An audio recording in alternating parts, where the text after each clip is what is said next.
Awesome. Okay, so this is, like I said, just a basic explanation of the structure that we've created so far. So essentially, we're gonna, by the end of this meeting, we will have an official name, which will be awesome. Because so far I've been like the disability club thing that I'm working on. Anyway, so we've kind of created the structure, the framework, and then we want to get our issues, if you will, the things we're going to work on from the group, if that makes sense. So we're not geared towards or catering towards any particular affliction of any kind. We're here to say, what do you want to do? Let's do it. So the first week of the month will be a meeting like this, where we're kind of brainstorming what projects do we want to take on, what advocacy projects are important to us, what do we want to do? And then on the other hand, the third Saturday of the month will be personal disability identity discussion. So that's when we'll get a chance to kind of dive in and talk about things more. And we kind of set this structure, one, because I think you all filled out the initial feeler form I sent, where I said, what do you want this organization to work on? And I had about 5 or 6 goals. Everybody wants to work on everything. So that's what we're trying to create. With that being said, things are kind of separate. So if you're like, Andrea, I don't want to talk about personal disability identity discussion. This is not whatever. You don't have to come, right? Like it's a totally separate thing. So you can kind of pick and choose what interests you.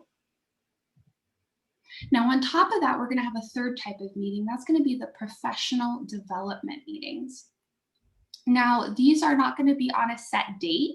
We're hoping to collaborate with other organizations on campus and possibly either use their time or another agreed upon time.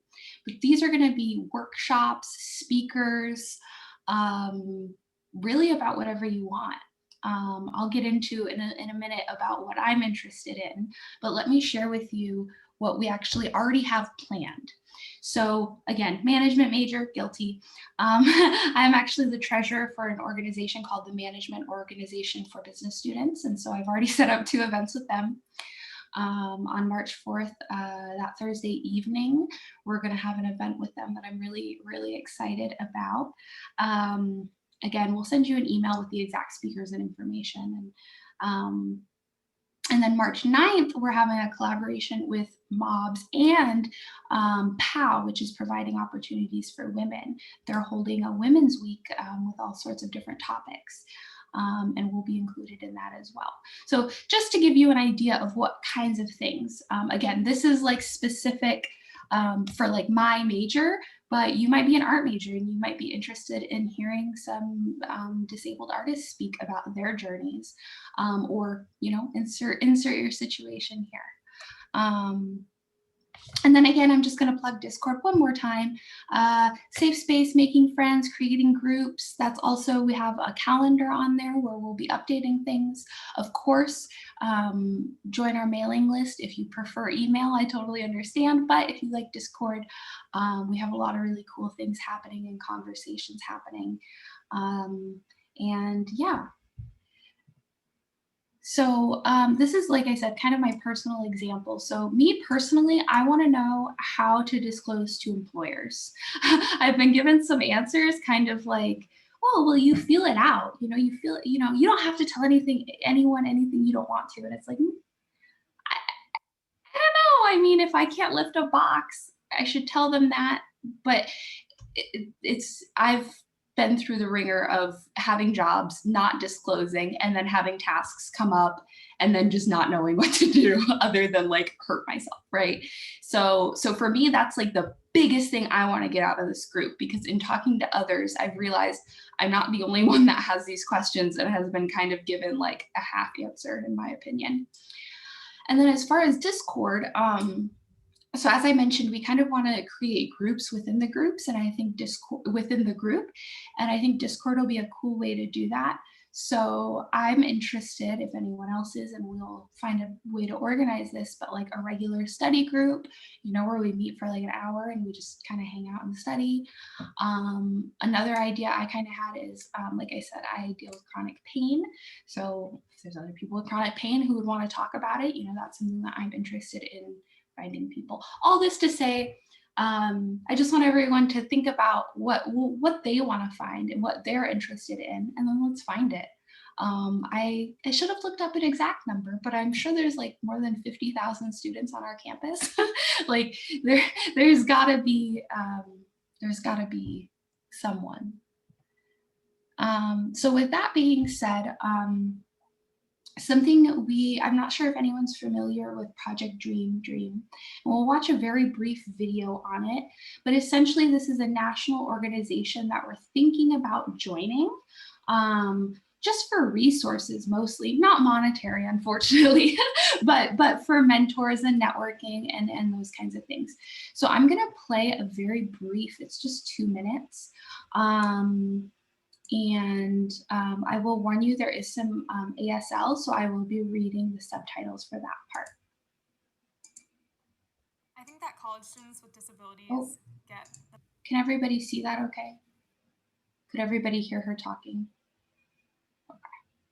Let me know if it's... messages that maybe they shouldn't be at college. You can turn it up a little bit though. No. What's up? But it's not sure. People don't get it. No. They don't understand. It's not loud enough. Now, remember, your settings matter too, so check your settings, but I'll turn it all the way up. Can you guys tell me? Oops, sorry.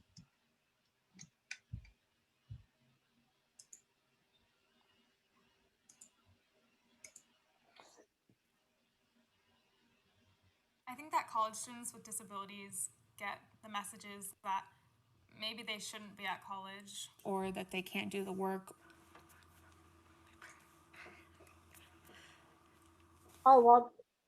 But it's not sure. People don't get it.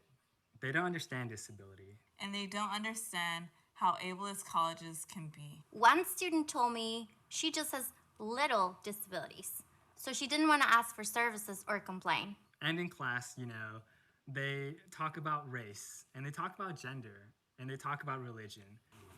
But when are they going to talk about disability and American Sign Language and deaf culture? I'm on campus with like 30,000 other people, and I know there has to be other students with disabilities, but it's like we're invisible and it's hard to find each other.